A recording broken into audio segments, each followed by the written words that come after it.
Today, we uncover shocking new details that could mark the beginning of Sir Keir Starmer's fall from power. Police have revealed evidence that raises disturbing questions about his leadership, his decisions, and the systemic failures hiding beneath the surface. From accusations of cover-ups to the unraveling of trust in the justice system, this story is more than politics. It's about accountability, integrity, and the public's right to know what's really happening behind the scenes. And how deep does this go?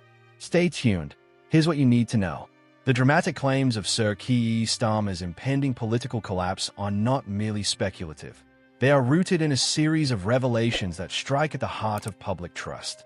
As police investigations into threats against Starmer resurface alongside broader critiques of his policy decisions, a pattern emerges, a leadership crisis entangled with systemic failures in Britain's justice and governance systems.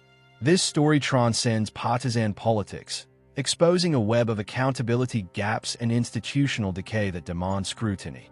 The origins of Starmer's current predicament trace back to 2022, when then-Prime Minister Boris Johnson falsely accused him of failing to prosecute Jimmy Savile during his tenure as Director of Public Prosecutions, DPP. This baseless claim, amplified by conspiracy theorists, triggered a wave of violent threats against Starmer, including calls for him to be lynched on Telegram. The Metropolitan Police's investigation into these threats highlighted not only the dangers of political misinformation, but also the vulnerability of public figures to orchestrated smear campaigns. Critically, this episode underscores a deeper malaise, the weaponization of justice system narratives for political gain. Starmer's role as DPP, once a credential of legal expertise, became a liability as opponents conflated his prosecutorial record with broader institutional failures. A Labour source defended him, stating, "He spent years putting extremists in prison, yet the damage to his reputation proved lasting." The incident reveals how easily public trust in leadership can be destabilized by disinformation, a vulnerability exacerbated by a justice system already perceived as opaque and unequal. Parallel to Starmer's personal challenges lies a systemic crisis within the UK's legal framework. A 2021 report by Hodge Jones and Allen exposed staggering public disillusionment. Only 37% of citizens trust legal professionals, while 54% view the system as inaccessible. Wise, 67% believe wealth disproportionately influences justice outcomes, a figure rising to 87% among legal experts. These statistics paint a picture of a system teetering on illegitimacy, where procedural complexity and austerity cuts to legal aid have alienated ordinary citizens.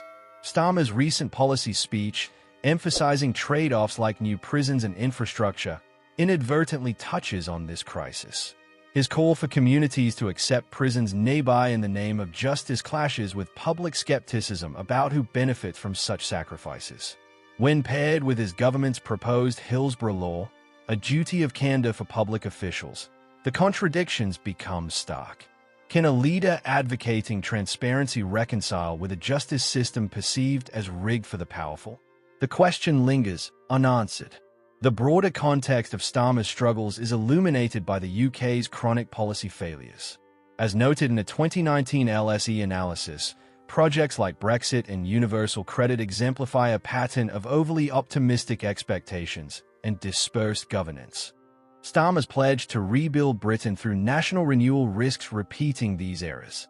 His focus on long-term reforms, energy infrastructure, house building, and welfare fraud crackdowns echoes past governments' tendencies to prioritize ambition over feasibility.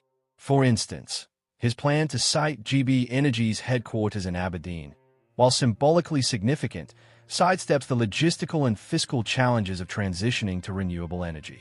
Similarly, cuts to winter fuel payments, framed as economic stabilization, risk exacerbating inequality, a tension his speech acknowledged but did not resolve.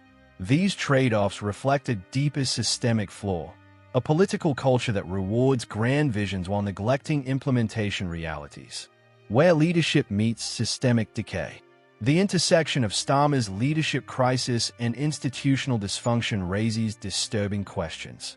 If a former DPP cannot withstand misinformation campaigns, What protections exist for ordinary citizens navigating the same justice system? If policy trade-offs consistently disadvantage marginalized communities, can any government claim moral authority? The answers lie in recognizing these crises as intertwined. The same distrust fueling threats against Starmer mirrors the public's disillusionment with a legal system seen as favoring the wealthy. Likewise, policy failures under past governments haunt Starmer's attempt to position Labour as a break from tradition.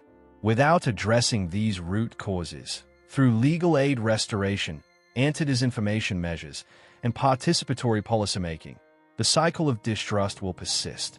A reckoning for power. As the dust settles on these revelations, one truth becomes inescapable. Leadership in crisis is a symptom of systems in decay.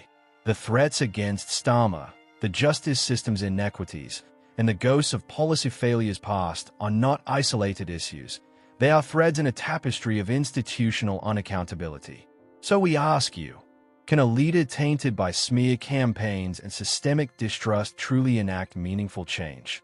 Or does this moment demand a deeper reckoning with power itself? The stakes extend far beyond one politician's fate. They speak to the survival of democratic integrity in an age of fragmentation. The conversation starts here, but it cannot end until institutions answer for their failures.